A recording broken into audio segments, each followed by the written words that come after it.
Group, which is Dubai's largest magazine publishing house. She's an advocate of alternative journalism. She's currently an independent journalist writing for international publications and websites, and also blogs on women's issues at www.amritaspeaks.com. Her debut novel, Exit Interview, published by Rupa Publications in 2015, earned the tag Unputdownable from reviewers and readers alike. It was on the Starmark bestsellers list for months. Exit Interview is a fiction based on the life of a woman journalist, her vast exposure to people from all walks of life, and her keen interest in collecting stories and collating it with research, and has resulted in the 13 short stories in a book, Museum of Memories, published by Readomania in April 2017. Her work has been published in two anthologies, Mock, Stock, and Coral, Readomania 2016, and in Across and Beyond, published in 2020. Amrita's work has been praised by vis-à-vis and MJ Akbar. She has been featured in publications like The Telegraph, The Times of India, Femina, The Gulf News, Dubai, The Statesman, Deccan Chronicle. And she's received the We Women Excellence Award in 2018 for a contribution to writing, you name it, and she has it. Arpita Das, the founder, publisher of the award-winning new Delhi-based independent publishing house, Yoda Press, and an executive board member of Publish Her. Having taught as visiting faculty on the MA in Publishing and Creative Writing programs at Ambedkar University and Ashoka University, she also runs the Yoda Press Workshop series for authors and editors. She writes frequently for periodicals and platforms on book culture, gender, popular culture, and bibliotherapy. We also have with us Ms. Piyusha, she's a certified English language and creative writing coach. She quit a high-profile hotel sales career and turned to writing in 2015.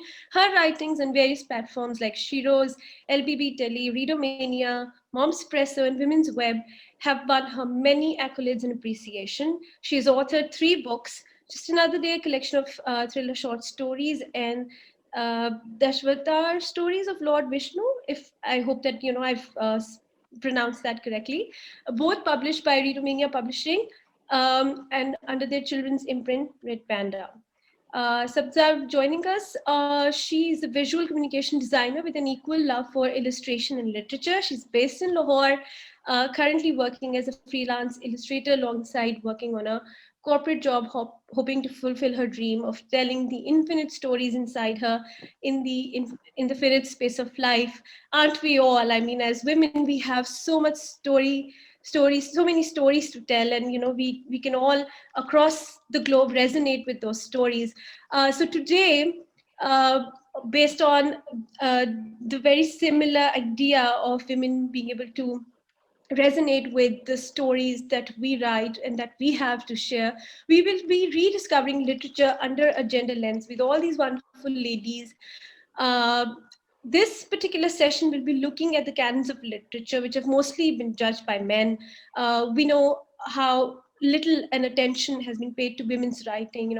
Yes, of course, a handful of women authors have been given the stature and importance by these men, but many examples are there of women whose work has been dismissed as whimsical or sentimental, bordering to melodramatic. And we know that in the corridors of these power positions, they're all run and governed by men. So who gets to publish what? These are some of the very important decisions still being taken by men. So this panel seeks to explore and rediscover the breadth and beauty of literature with all its dimensions, nuances, idiosyncratic splendor, with special considerations of a woman's public voice vis-a-vis society's cultural and misogynistic assumptions. But we will be doing this with reference to storytelling and literature through a gender lens. So my first question to all of you is, do you feel that gender plays a role in storytelling? And if so, what role does it play? I'll start with Amrita. Yes, thank you for the question. Definitely, gender plays a very important role because women, I feel that our experiences are very different from men. So, from the moment, although it is like we are progressing and lot has changed, but lot has not changed also.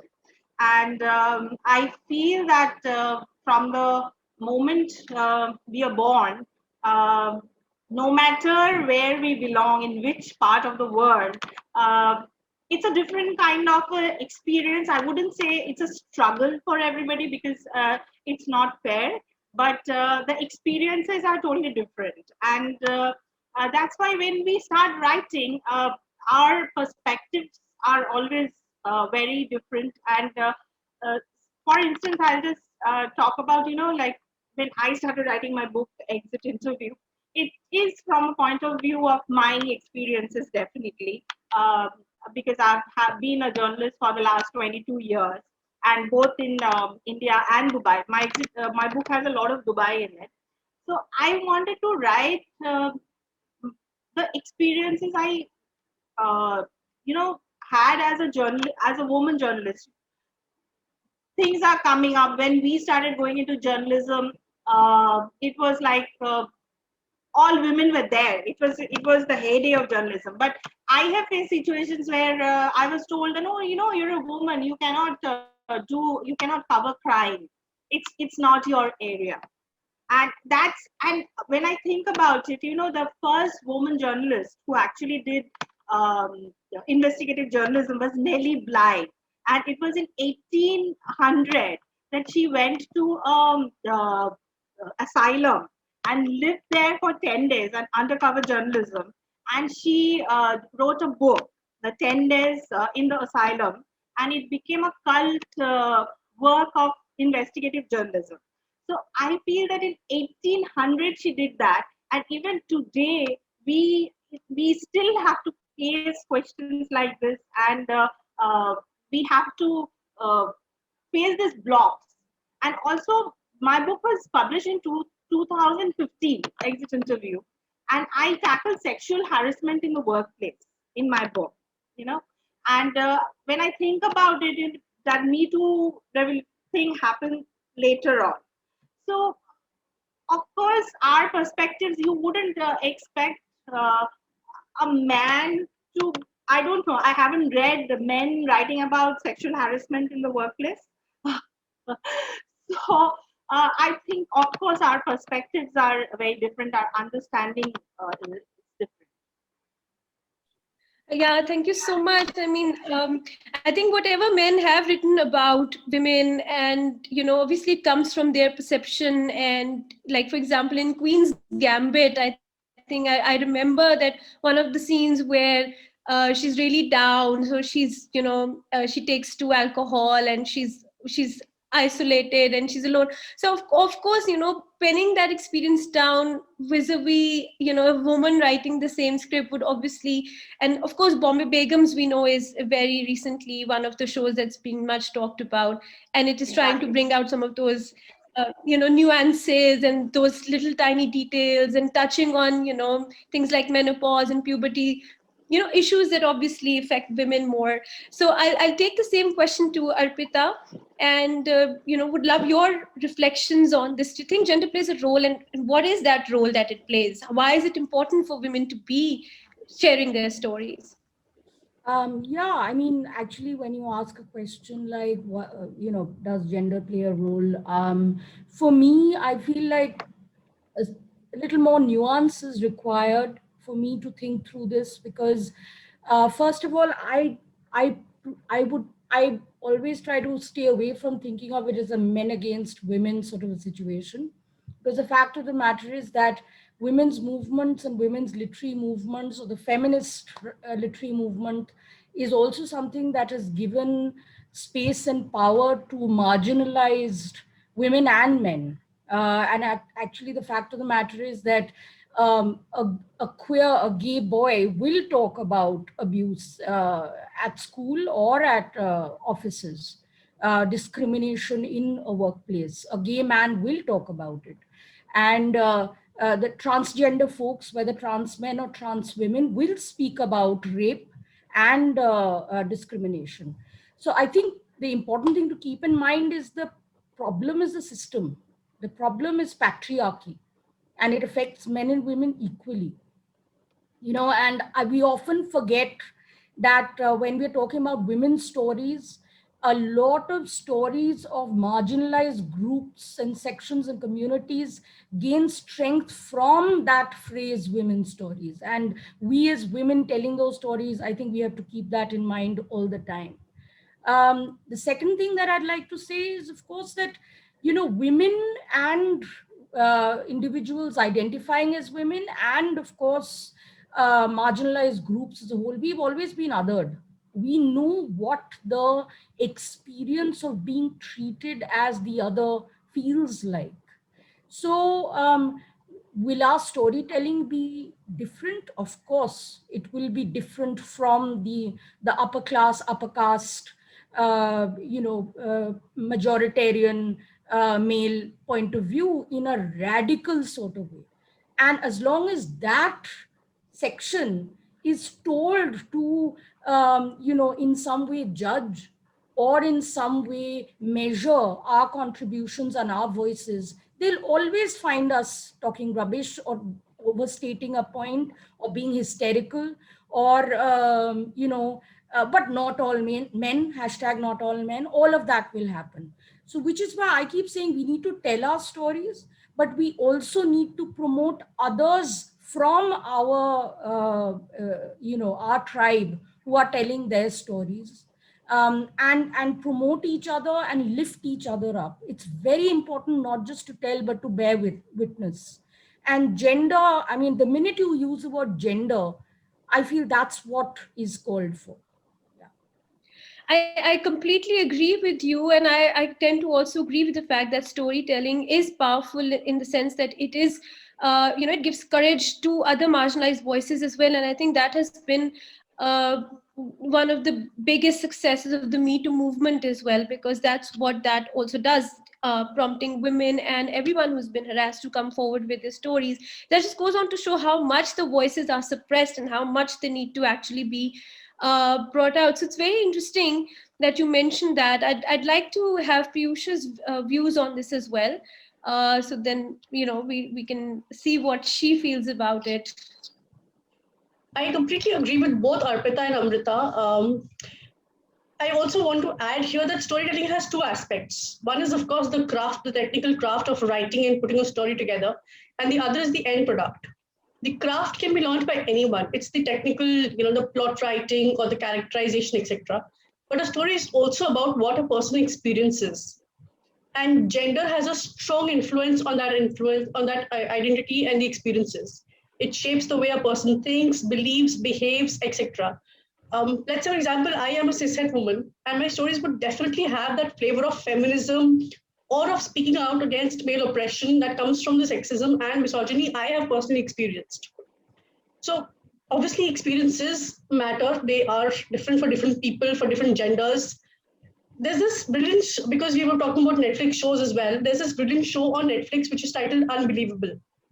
It's about the story of a rape survivor, and nobody is ready to believe her. And a man could just as easily have been behind that show, but they don't have the lived experience, I believe. Additionally, to add to what Arpita and Amrita said about marginalized genders, some experiences are so unique to a gender that the others may not understand or even fathom what the other gender has experienced. And this is especially true of trans people or non-binary or gender fluid people that we spoke about. So cis-het people writing about those stories or about those genders, is that okay? I think it is, but it's also very critical that we not misrepresent those experiences. So whenever we are writing about those stories who are or of people who are different from us, it's whether it be caste, gender, class, etc. It's a good idea to do a sensitivity read, because reading such stories is important, and we need to have more of those stories out there written by everybody, even if you've not personally experienced it, but without taking over the voices of the people who've actually gone through it, or without infringing on the spaces they occupy. Yeah, if I may just Absolutely. comment on that, Piyusha, I completely Yeah. agree. Everyone can and should, I think, make their narratives as diverse and as representative in today's day and age. But I am also of the firm belief as a publisher and an editor and a curator of sort of narratives that now more than ever before, narratives coming out of, at least the first narratives coming out of the coming out of particular communities should be told by people from those communities. I mean, I think there has been so much of the speaking from above or trying to speak for someone else. And you might remember there was a case a couple of years ago of a book which was the first book on trans men in India, and that ran into a lot of trouble with the trans men male community in India because of the kinds of issues you're mentioning. So I think it's a very, as you said, it's a very fine balance. And I think the kind of sensitization writers need, and that whole block to get over writing for themselves, but writing the other is in a sense writing for the other, you know, very important. Yeah. Yeah. I think that's a very important point that you made, that the first narratives, because obviously the authenticity that a person going through a certain experience, the voice that that person can lend to that experience does not match. And we don't want to replicate. Of course, the feminist way of thinking is the inclusive way of doing things. And a lot of times we know that the male standards have been normalized and, perpetuated because this is decision making has been in very few hands. And we see that that trend is changing a little bit. So for example, token representation of women in web series or in TV series like Elementary, which changes Dr. Watson's character to that of a woman. I mean, these token representations, obviously, I don't think they're enough. But we are seeing a change in the way they're trying to give women more space. But we can talk about this as well, whether playing second fiddle or changing the gender of one of the main characters, what kind of impact that plays, because that's also something very interesting that's happening. And of course, there's also another interesting article celebrating the Women's History Month, which talked about the male authors' biases against their female counterparts, including Nathaniel Hawthorne, as well as the Prize winner V.S. Naipaul. The latter told an interviewer in 2011 that women's writing was unequal to his own because of the sentimentality and the narrow view of the world. And so, this whole claim that somehow men's literary fiction is above that of the women. So we've already talked about it, but you really, I mean, what are your thoughts on this? Plus, the whole idea of changing the narrative, even with Enola Holmes, we saw that they're trying to. Uh, is it token representation? Are we headed towards that? What do you feel about this change that's happening? Anyone can go first. Right? Amrita, sure. Yeah. See, as we were saying, like it's unfair to say that men have not represented women properly through the ages. That's unfair because there are plenty of men. Because I was reading, Rabindranath Tagore's work, or if you read Sharat Chandra's work, they have the most, they progressive work around women. So many years back. And also now a lot of men are writing beautiful stories on women, and they have a wonderful understanding of women's psyche, women's situation. So I think it is a bit unfair to say that the men write like this and women write like this. It's not that. And even when we women are writing about men's characters, men's situations, we also have to have that sensitivity. And as Arpita and Piyusha were saying, like we have to be inclusive about men's issues also, because men or LGBTQ, they also have issues these days which do not come to the mainstream. Like if we are, as Arpita said, that sexual harassment, it's not only about transgender or that transgender people. I have myself seen that men being harassed by women bosses. So that thing, I think it's not fair to say that it's like you cannot make it into strict compartments. But yes, definitely, women, we have been able to get that space. We have been able to claim that space to bring our voices to books, to print, and to the world. So that I think is very important. Absolutely. I I agree with you. It's not about men versus women, because obviously then women will have the same issues of writing about when they write about men. We've had some extremely, I think, sensitive female writers as well as male writers in the subcontinent itself, and they've come out with amazing stories. I think it's more about having that progressive or a feminist bent of mind and Absolutely. ideology which brings forward progressive stories or inclusive stories. So Piyusha, I'll come to you. Do you think the same way about the space that women currently are trying to reclaim in these upper echelons of publishing industry? And do you think that the way the characters are being flipped over, or the genders are being switched, how much of an influence do you think there is of the whole idea of feminist movements and the mainstreaming of these issues by movements such as the Me Too movement? Do you think that has any bearing on, on how our stories are now going to be told from this point onwards? I think it does because we have started owning our stories more. We're speaking out more. We're claiming our voices more. But I also like to, discuss about what you said about women writing more non-serious fiction and male writers writing more serious fiction. I think writing that comes from sentiments is just as important and valuable as Right. writing about other issues. Uh, you Absolutely. yourself mentioned we've been discussing so many brilliant authors and writers, and we have so many amongst us on this panel itself. In fact, if I would like to, put in a plug here for Amrita's book, if you want to read a book of literary fiction and you want to read short stories, then Museum of Memories is a fantastic read. Thank So you. Thank you. I think we just have to recognize that men write just as much frivolous fiction as women write serious stories and stories of literary value. Thirdly, there's this whole discussion, and I think Arpita would probably be able to comment more on that, about whether literature should entertain or educate.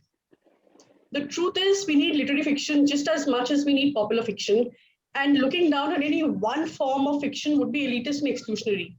For Yeah. example, romance novels, a lot of people look down upon them. They call them chick lit, or they call them, breezy, whimsical writing. I heard that comment for one of my books. She's written very whimsical stories. I don't even know what that means, but it's very, again, very classy way of looking down. This is not good enough for me. That's so not true. The truth is that romance is the best-selling genre, and it provides for the possibility of publishing the serious stuff as well. Women have been silenced since forever. Their exposure and ability to understanding the world and speaking out has been restricted greatly. It's like saying more men are willing to die for the country without realizing that women are not allowed in the armed forces. So first, you're restricting them. You're not letting them own the space that they should be owning, or the stories that they should be saying. And then you're saying that women are not, good literary writers. That's completely a skewed way of looking at it. But coming back to what you said, the Me Too and these literary movements having an impact, I think we're starting to speak out more. We're starting to realize the value of putting our stories out there, and we're doing more of that as the movement gains more traction and gets more visibility among the people. So, Arpita, do you tend to agree that men having the capacity to, or the ability to dismiss submissions by women as whimsical? Do you think this has got something to do again with gender, or do you think that women in those positions, if they reach, will react the same way because there is a business angle to publishing, and would that have an impact, or would they be able to market those products, or will be able to see them not as whimsical but as having a set, because obviously it's also an industry at the end of the day. So is there a business angle to it, which we are not able to understand from a male's point of view who's in that position, or is it really something that it's a matter of perception, that they are unable to perceive the stories that women are saying, and would having women in those positions make a difference? So, I mean, you're asking a lot of things here. I'll try to just, take them apart one by one and just try to answer each strand. Number one, again, it's not about men and women, because gender does not function in a vacuum. with caste and class being, and of course, religious orientation being such pervasive and important and influential sort of forces in our kind of milieu, gender can never be in a vacuum. So, for instance, um, you know, I mean, if there were more, if there were younger millennial Dalit or Adivasi men sitting in publishing CEO seats, then perhaps they will make as nuanced decisions as women with all of those,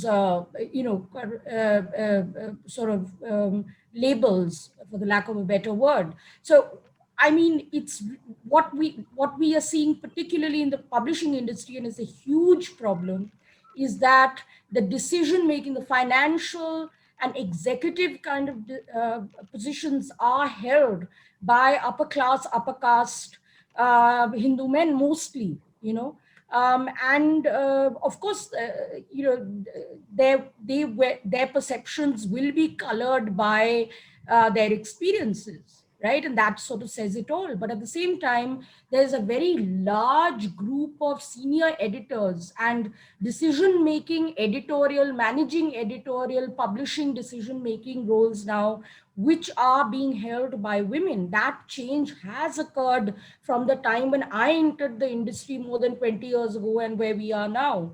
Of course, and we also have a lot of smaller independent but very, very powerful voices which have all been women. But again, if you look at their class and caste makeup, these are mostly, again, all of us are mostly upper class, upper caste women, right? Where's the diversity really? How many publishing editors in India, even, or in South Asia, are from are LGBTQ, or are Adivasi or Dalit or even Muslim? I mean, really, So, I mean, in India particularly.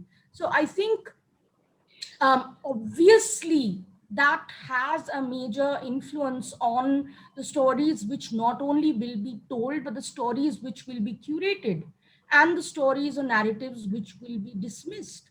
But the fact is that we have reached a point now where Sujata Gidla's book, which is about being Dalit, or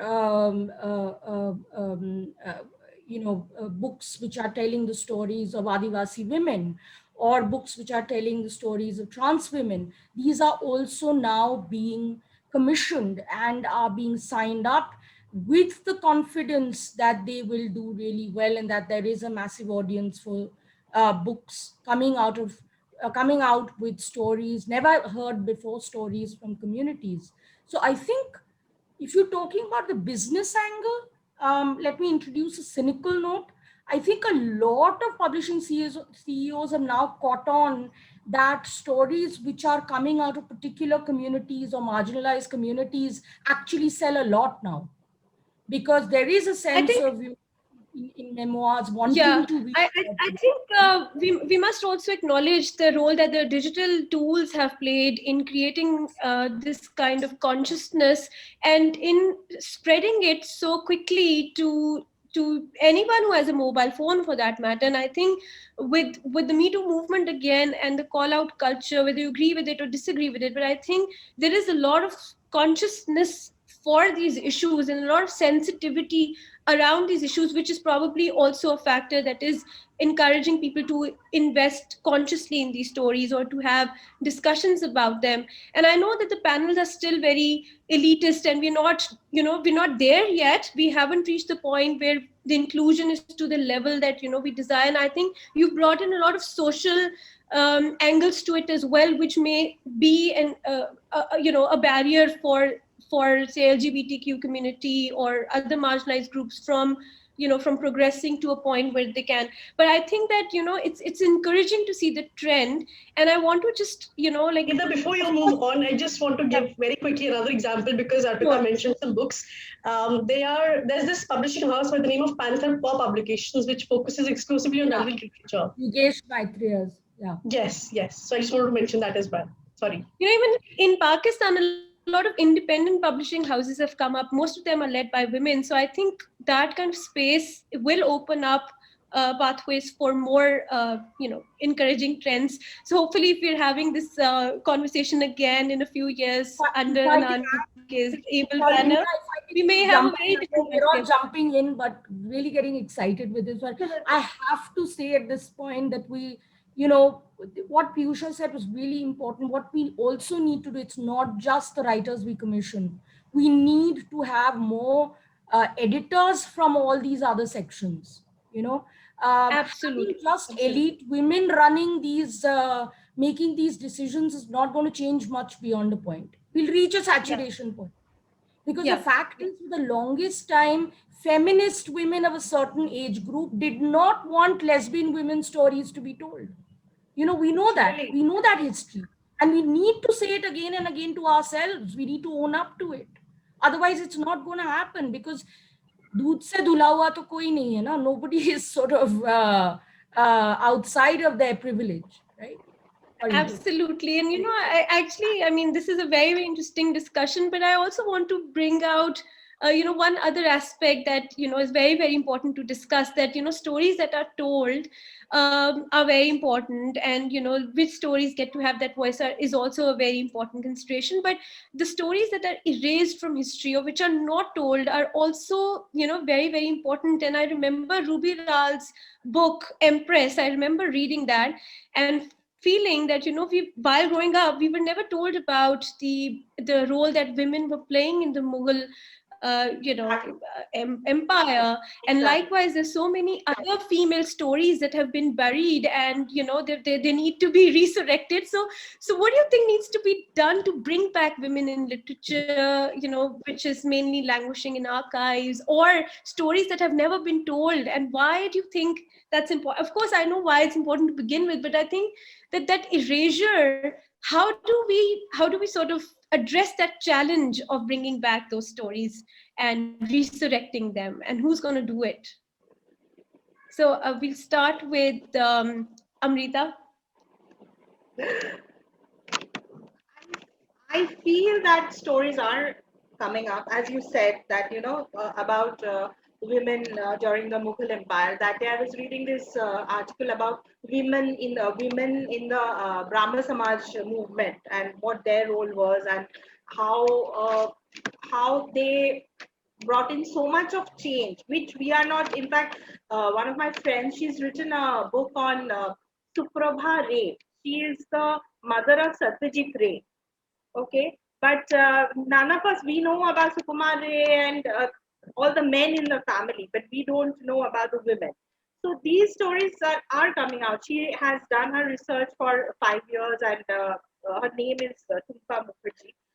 She's a sociologist, and initially, as Arpita was saying, she found it so hard to get a publisher because nobody was interested in a woman's story.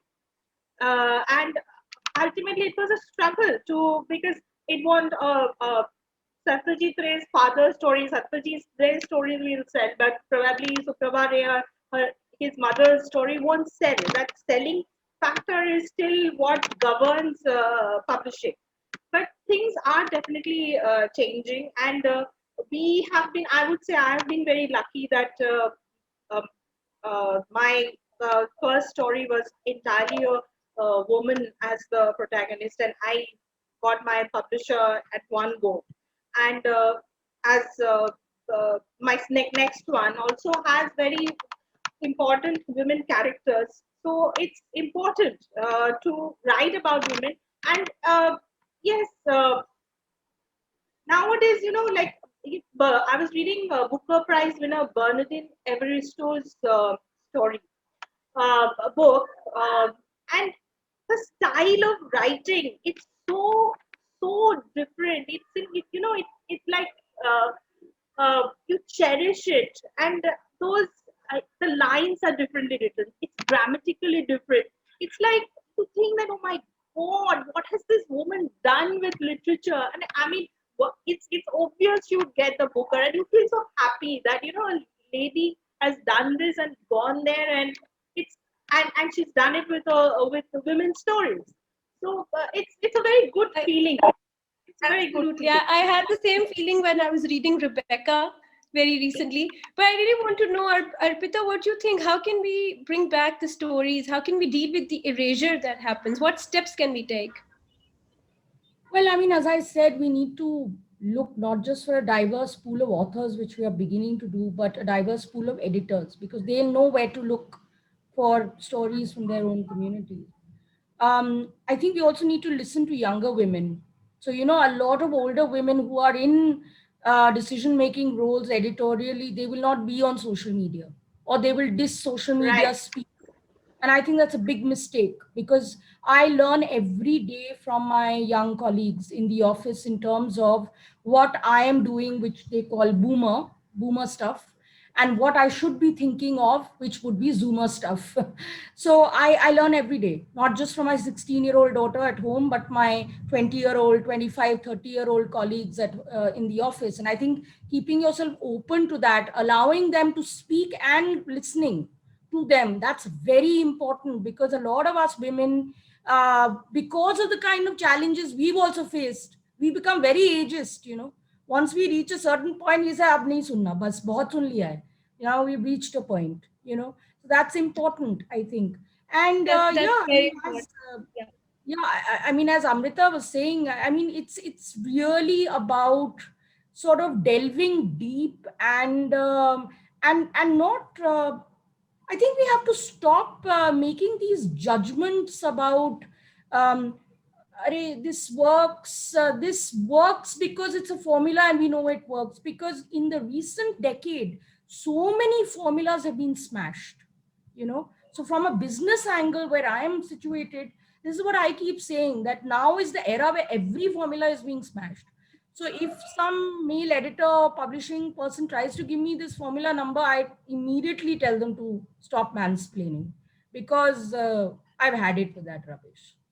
I think the cutting edge now has its audience. 20 years ago, I'll tell you, when we started Yoda Press and I was told LGBTQ kitabe kaun padega, and we sent 25 friends to our best known bookstore, I won't name it, because they refused to keep that book because they didn't understand. It was all about LGBT activism, but they thought it was on sex. So we sent 25 friends on the same day to the bookstore asking for the book, and then they ordered 50 copies.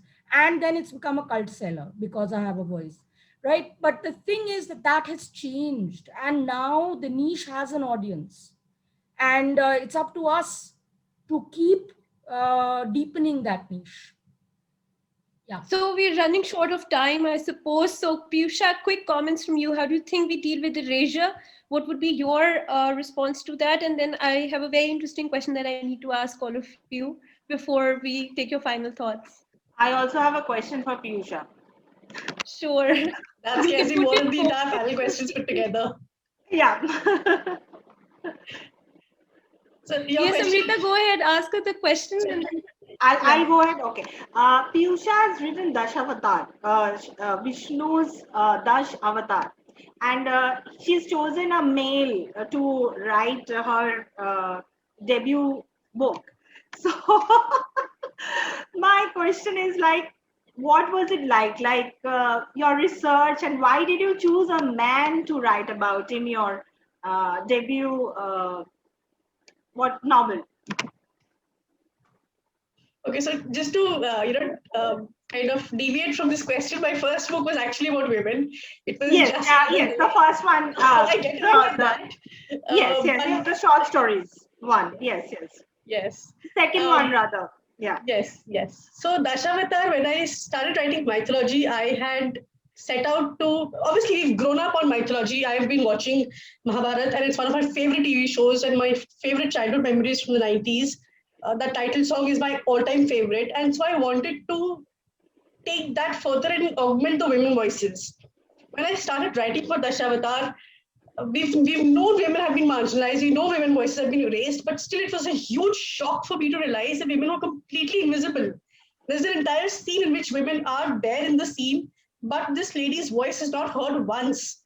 Did she express her displeasure at what's happening? Did she express some kind of agreement? What did she even say? Did she even open her mouth once? And so my first reaction was to move away from this and say I don't want to write this. And that's how I realized that's how these biases and these prejudices continue happening, and they continue in the present day as well. So then I took on a different stance of taking those stories and owning them and making the women voices more visible and more audible. So there are women fighting, there are women, screaming, showing outrage, not just standing there like a statue and not just seen, but also very much heard.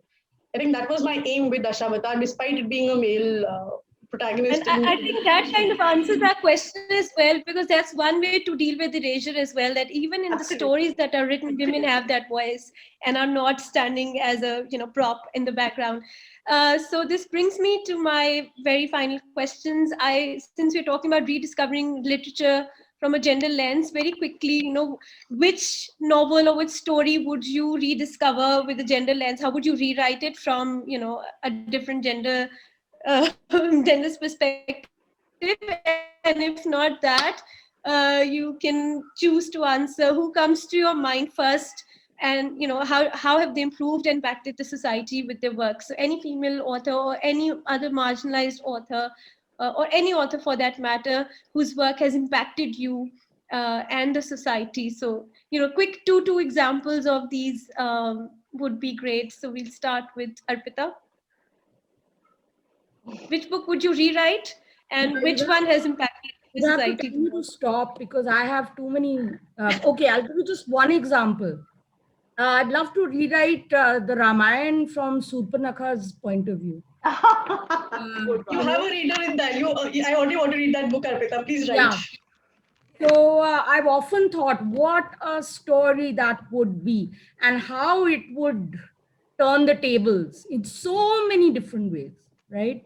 Um, yeah, I think I'll give just that example, but I do want to say two women whose writings, three women whose writings stay with me forever. Of course, Virginia Woolf. And I am absolutely in adoration of the writing of Krishna Sopti. She, particularly her book Mitro Marjani. It's something I go back to again and again because it just blows my mind the kind of comment she makes, through the characters she creates there. I think I'll stop there. Move on to the Okay. next. Piyusha, quickly your 2 cents, and then I'll close with Amrita. I'd like to mention Louisa M. Alcott and Joe's character here, but I want to talk about two books which impacted me deeply. And so I want to talk about them more. So I want to talk about Vivek Tejuja, So Now You Know, a memoir of growing up gay in India. It is probably the very first gay literature that I read, and I'm ashamed to admit that. I'm sorry that it has taken me so long to pick up such books. Moving further, it will not be that, rarely read such books. There's another book that I really loved a lot. Piyusha, you want to order our book right away, huh? Maya Sharma's Loving Women. Okay, promise. Yes, done. I'm noting that right now. Got it. The Excellent. other book is Fierce Themes, The Fierce Feminists and Notorious Liars by Kai Cheng Thom. It's a first-person fictionalized account of a transgender woman's life and struggles, and it offers a deeply personal insight, which I think even cishet women will find very relatable. It's against pain, suffering, and oppression of transgender people, and I think that kind of completely blew me away as to how relatable the stories are, even to me as a person who cannot, has never imagined the kind of struggles they have. So for me, it'll be Okay, these fine. three. Amrita, which book would you rewrite, and which is the one that has impacted you the most? I think I would make Sherlock Holmes into a woman. Good one. And talking about books by women and how we don't know, like I chanced upon this book by Bani Suraya. It's about Kolkata, and it's a book that stayed with me for so long. But I have never read reviews about the book or nothing. It's gone invisible. I don't find it in bookstores nowadays also. But this is what happens. It's probably it never got that publicity or whatever reviews. But for me, about Kolkata and about the time of the partition and how that Kolkata in that time. It's one of the most beautiful and touching books, and it's written. Maybe it's because it's written by a woman. And another book I read recently, which I wanted to mention, it's the biography of Parveen Babi. It's written by this lady Karishma Upadhyay, and I think Parveen Babi's life has come out so beautifully because it's seen with a woman's perspective. I don't know. I'm sorry, I'm being biased, but I don't know whether a man would have been able to do justice to the book the way the lady has done by writing it, because she has been able to make us readers feel the pain of the actress. Like there are so many things around her. We have known so many rumors, this and that. But after I finished reading the book, I was like almost crying. So I guess this is how women write, and they can be sensitive about their portrayals of people in real life or in fiction. Okay, so thank you so much. This has been wonderful. I feel like going on, but we have a very we just have very short time left. So I'll take your last words on the thought that we've always been told that औरत दूसरी औरत की सबसे बड़ी दुश्मन है, and then now we have narrative changing around that, and we've been introduced to the idea of solidarity and women standing up for each other, whether it's a superhero flick or whether it's the final speech in Bombay Begums or whatever. So final words, and whether you think that has come about because of the whole gender discourse into literature. Starting with Arpita, Piyusha, and then Amrita. I just wanted to say that I'm very fond of another Zuban book, which brings out the life of a woman, Life Less Ordinary. It's written by a maid, and I think it's one of the best books I have read. And thanks to Zuban for publishing such a brilliant book. It's fabulous. It's written by a maid and her entire life. I hope to be able to access all these wonderful books. In Pakistan, it's so difficult to get our hands on all these wonderful recommendations, but I'm hoping someday we can do that. Ebook. Ebooks, yes. So Arpita, your final thoughts. Piyusha, yours, and then Amrita. We just have like half a minute each. Quickly, please. Yeah, so back to that first point, the problem is the system, patriarchy. Let's not think in terms of men versus women, or women versus women in that way. I think the system gets to everybody. And if you're up against the system, then you've got to lift each other up. That's the only way. Across all sorts of borders, social and otherwise, if you are looking to lift each other up, half the battle is won. So that's what I would say. One last thing I'd add is, while we celebrate everything that we've got, some of it is tokenism. So let's not be happy with it. Let's just push for more. Yeah. Absolutely. True, very true. Piyusha? I would just urge people to read more diverse literature. I don't think we can win this battle against patriarchy unless we educate ourselves by reading more diverse and varied narratives and accounts. So all of these book recommendations that you've shared, we have so many authors and publishers on the panel. So let's pick up more of those books and take the fight against patriarchy further. Absolutely. Amrita? I was reading an article in Washington Post yesterday that 80% of fiction readers are women. So the fiction industry is alive because of women. So I think we have that power as writers, as readers, and we must go on strong. Absolutely. Thank you so much for those very wonderful and very, encompassing final thoughts. Thank you so much for being with us on this wonderful session. I hope that we can carry forward the conversation and have more inclusive panels in the future. Thank you, Sabine, for hosting us. And I hope you enjoy the rest of the sessions, in day 2 of Women's Literature Festival. Thank you so much for being with us. Thank you. Thank you, Nida. Thank you, Sabine. And it was a pleasure. Thank you so much. Thank you, Nida.